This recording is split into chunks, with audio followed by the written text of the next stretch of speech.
nanti akan dilengkapi dengan ya industrinya, dengan bisnisnya, dengan ekonomi dan perdagangannya. 100.000 anak nanti akan nyantren di tahun 2020 sebagai anak-anak angkatan pertama. 100.000 orang. Berarti mereka akan makan telur. Kalau makan telur seminggu 3 kali, maka butuh 14,4 juta butir telur. Jadi dari sekarang kita sudah harus membangun industri peternakannya. Yang kita beli bukan ayam-ayam yang siap bertelur, tapi yang kita beli adalah anak ayam, anak kambing, anak sapi. Ketika saya menyekolahkan anak saya di suatu, misalnya ya ini, tapi itu memang saya berhati-hati banget ketika menyekolahkan anak.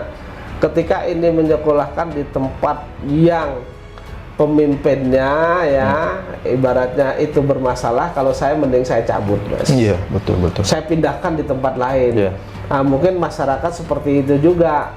Bagaimana misalnya air putih ya, yang air putih itu kan sebenarnya diminumkan air putih bening, diminumkan ke anak, ini tentu akan menjadi sehat. Betul. Tetapi ketika air putih itu dicampur sedikit racun, ya kan? Bahasanya itu diambil dari cara yang tidak benar. Tentu ini tidak menyehatkan dan mungkin akan menjadi penyakit begitu. Bahkan mungkin akan mati mungkin, Mas. Ya, begitu. Ada yang kita dengar sekolahnya baru kelas 1 sudah harus diminta suruh bayar 3 tahun. Iya, betul. Ya kan? Kalau nanti para wali tidak mampu, mereka diajukan kepada mereka dihadapkan kepada bank agar mereka utang kepada bank. Utang pada bank itu untuk bayar sekolah itu. Tapi jangan itu juga, sekalian aja utang yang besar sekalian.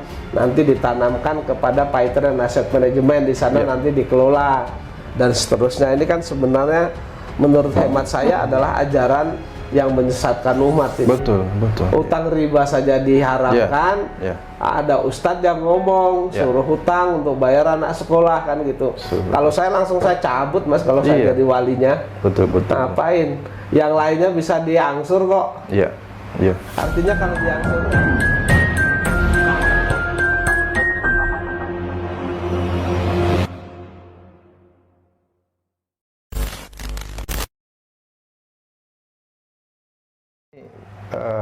ya untung saja ya bisa diinvestigasi oleh Pak Darso ya, dan diketahui ternyata nama sertifikat itu atas nama Yusuf Mansur.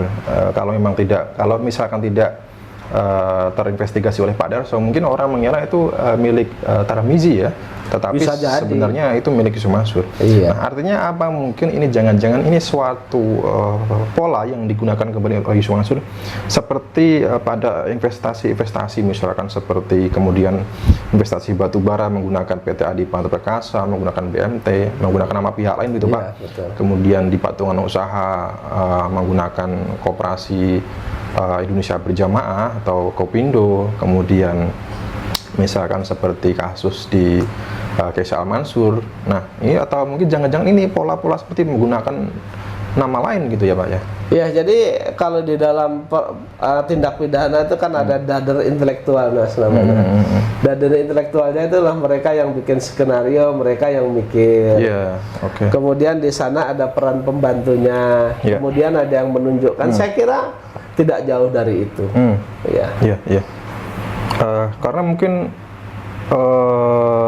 semakin banyak orang gitu ya yang merasa bahwa Daku ini tercemar gitu ya namanya, karena ada aliran batu bara, atau mungkin karena diketahui Yusuf Mansur mengambil sedekah dengan cara-cara yang terkesan maksa gitu ya.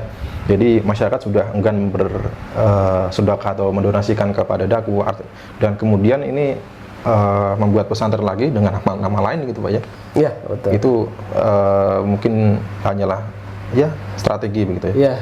Jadi strategi dilakukan itu, tetapi mereka lupa bahwa segala sesuatu itu datangnya dari Allah. Betul. Kalau sesuatu yang diambil bukan berdasarkan haknya kan dilarang oleh Allah, Mas. Ketika itu diambil ya akhir-akhirnya begitu. Mungkin akan mangkrak mungkin, Mas. Karena kan Allah juga menggerakkan orang-orang ya mungkin berpikir kalau seperti saya ketika saya menyekolahkan anak saya di suatu, misalnya ya ini, tapi itu memang saya berhati-hati banget ketika menyekolahkan anak, ketika ini menyekolahkan di tempat yang pemimpinnya ya ibaratnya itu bermasalah, kalau saya mending saya cabut, Mas. Iya, betul. Saya pindahkan di tempat lain. Iya. Nah, mungkin masyarakat seperti itu juga. Bagaimana misalnya air putih ya, yang air putih itu kan sebenarnya diminumkan air putih bening, diminumkan ke anak, ini tentu akan menjadi sehat. Betul. Tetapi ketika air putih itu dicampur sedikit racun, ya kan? Bahasanya itu diambil dari cara yang tidak benar. Tentu ini tidak menyehatkan dan mungkin akan menjadi penyakit begitu. Bahkan mungkin akan mati mungkin, Mas. Iya. Ya begitu. Atau bisa dibilang ya nggak berkah itu, Pak ya. Nggak berkah, karena banyak uang hak umat berada di situ begitu, dan juga masyarakat ya juga mungkin sadar gitu ya, karena ada ketidakberesan misalnya mengenai daku ini yang katanya biayanya relatif mahal dan kemudian mempunyai program-program sedekah, misalkan seperti sedekah sawah. Harusnya kan lahan ini digarap dan diperuntukkan untuk konsumsi para santri gitu ya, dan juga mempunyai program daku agrotekno, mempunyai banyak kebun. Hasilnya kan seharusnya bisa digunakan untuk biaya subsidi untuk membantu subsidi kepada para santri itu. Tapi kan kenyataannya enggak. Iya. Belum lagi daku masih meminta sedekah kepada umat begitu ya? Sedekah kepada umat. Kemudian bahkan ada yang kita dengar sekolahnya baru kelas 1 sudah harus diminta suruh bayar 3 tahun. Iya, betul. Ya kan? Kalau nanti para wali tidak mampu, mereka diajukan kepada mereka dihadapkan kepada bank agar mereka utang kepada bank. Nah, utang pada bank itu untuk bayar sekolah itu.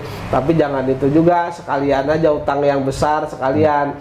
Nanti ditanamkan kepada Paitren Asset Management, di sana nanti dikelola dan seterusnya. Ini kan sebenarnya menurut hemat saya adalah ajaran yang menyesatkan umat ini. Betul. Utang riba saja diharamkan. Ada ustadz yang ngomong suruh hutang untuk bayar anak sekolah kan gitu.